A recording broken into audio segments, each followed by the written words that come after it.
सटीक बैठती है ना हमारे आदरणीय रामानुग्रह नारायण जी पर, क्योंकि हमारा भारत देश जब गुलामी के उस घाव से उभरने की कोशिश कर रहा था, उससे तुरंत बाद केवल 4 सालों में एक ऐसे नींव का आधारशिला रखा जाता है जो भारत के बच्चे कुछ पढ़े समझे और भारत को एक बुलंदियों पर ले जाए। क्योंकि इस पूरे गाया परिसर को अगर धार्मिक और ऐतिहासिक दृष्टिकोण से भी देखा जाए तो ये बहुत प्रसिद्ध स्थल है।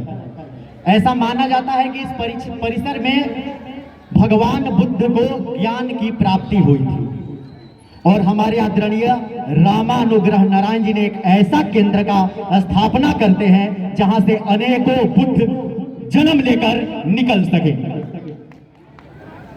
और तब मेरे मनोकांक्षा एक उत्पन्न होती है और मैंने एक कविता का निर्माण करता हूं, कुछ लिखने की कोशिश करता हूं। हालांकि उतनी मुझे वो नहीं है, लेकिन कहीं ना कहीं मां सरस्वती की वो असीम कृपा होगी। तो सर्वप्रथम इस कविता को प्रस्तुत करने से पहले मैं मां सरस्वती की वंदना करूंगा। या कुंदन तुषार हार धवला, या शुभ्रवस्त्रावृता, या वीणा वरदंड मंडित करा, या श्वेत पद्मासन, या ब्रह्मायुध शंकरं प्रतिर्भि देवी सदा वंदिता, सामा पातु सरस्वती भगवती निःशेष जाड्यापहा। और मेरी कविता होती है कि राष्ट्र हित हेतु जो विद्यालय बनवा सके, मानवता की परिचय हेतु खुद को जो तपा सके, नुपुर बने जो समाज हित में ध्वनि जिसको सबको भाए। नुपुर मतलब पायल। पायल अगर आंगन में बजती सुनाई देती है तो हमारी कानों को कितनी सुकून मिलती है ना। वो चाहे हमारी माताएं बहनें पहनी हो या फिर हमारी लाडली छोटी बेटी, वो बहुत सुकून देने वाली होती है। तो नुपुर बने जो समाज हित में ध्वनि जिसको सबको भाए, ग्रह लगी थी जो समाज में कि गरीब के बच्चे ना पढ़ पाए। ऐसी मान्यताएं होती थी कि राजाओं महाराजाओं के बेटे हैं वो पढ़ लेते थे आसानी से, लेकिन गरीब क्या करे, उन राजाओं की मजदूरी नहीं, उनके लिए भी कोई केंद्र ऐसी होनी चाहिए जहां से उन्हें शिक्षा मिले, और ना कि शिक्षा मिले बल्कि निःशुल्क शिक्षा मिले।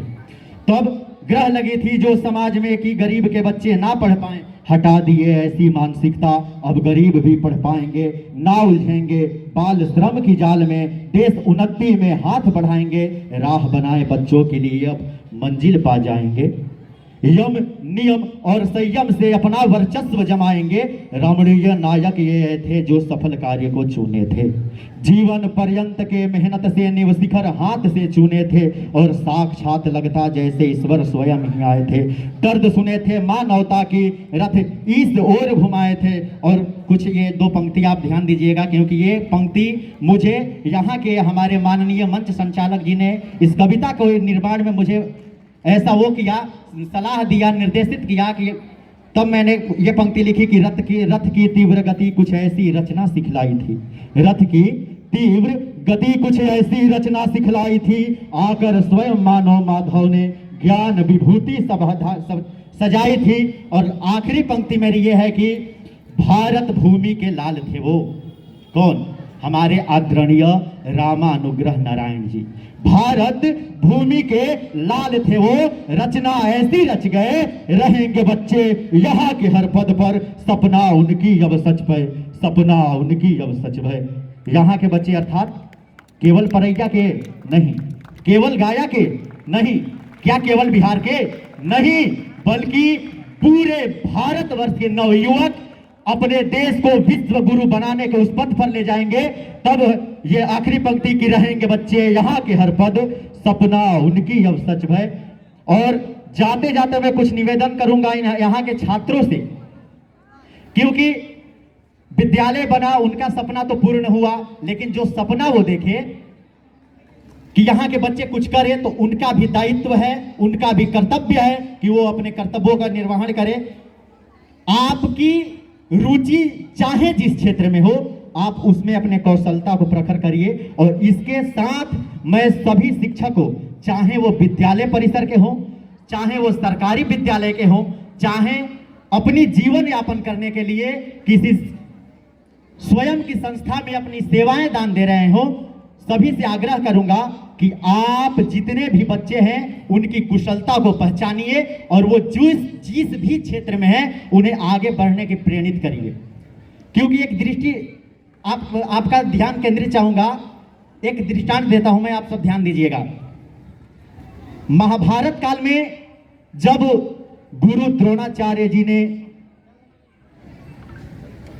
अपने शिष्यों के साथ धनुषा वाण अभ्यास कर रहे थे, तब वहीं पर सामने से एक श्वान गुजरता है जिसके मुख में कई तीर लगे पड़े थे। और इसकी आश्चर्यजनक बात यह है कि वो तीर उस कुत्ते को कहीं से भी घाव नहीं दिया था। द्रोणाचार्य जी ने सोचे कि ऐसी धनुषाभ्यास किस छात्र के पास है, मैंने तो अभी इसे किसी भी छात्र को नहीं सिखलाया।